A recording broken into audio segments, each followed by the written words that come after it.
how to unlock your mind's full potential and achieve anything. You are a remarkable person with extraordinary potential. Your brain contains 1 million cells, each connected to about 20,000 other cells. This means the possible thoughts you can have, positive or negative, are greater than the number of molecules in the known universe.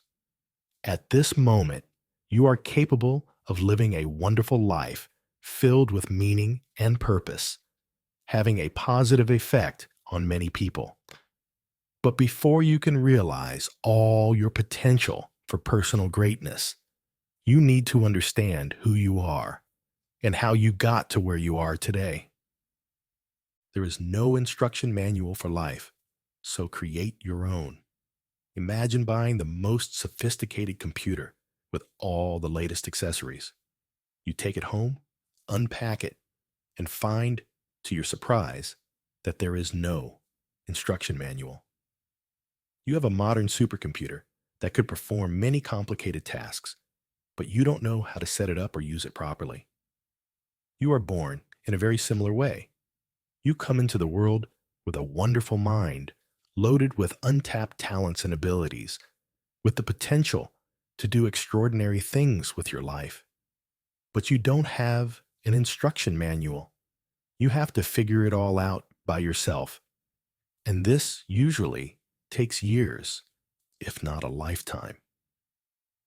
Have you wondered how you became the person you are today, with your unique combination of thoughts, feelings, ideas, skills, fears, hopes, ambitions, and aspirations? The magic of changing your thinking. Thomas Edison once said there are 3 types of people: those who think they think, and then those who would rather die than think. The vast majority of people go through life without thinking about who they are or how they got to where they are today. As a result, life simply happens to them as a series of random events with no explanation and few connections between them.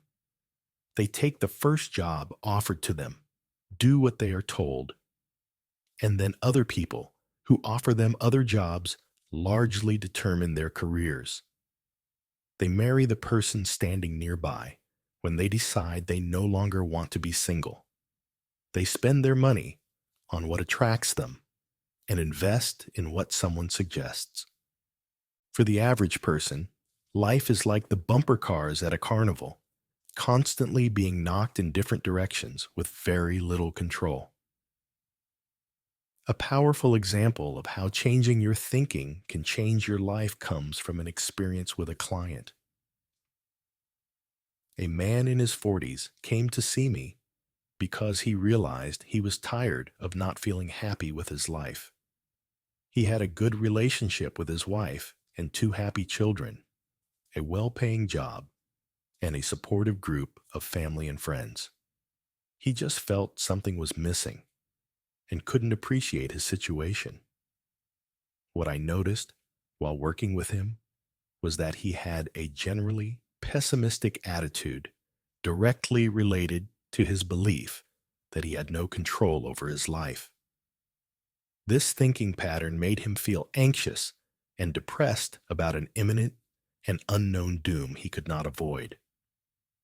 We broke down his life into parts and identified how and where he controlled his life. I gave him exercises to reinforce this new belief. He began practicing making decisions and taking actions that demonstrated he was in control. Over time, he became more relaxed and tolerant. Eventually, his entire attitude changed completely. He became much more optimistic and positive about his life.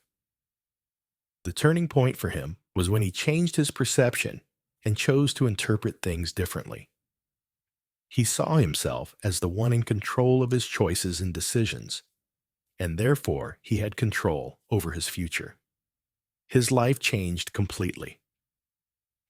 This law is often known as the iron law of the universe. It was first explained by Aristotle in 350 BC at his academy outside Athens and was called the Aristotelian principle of causality.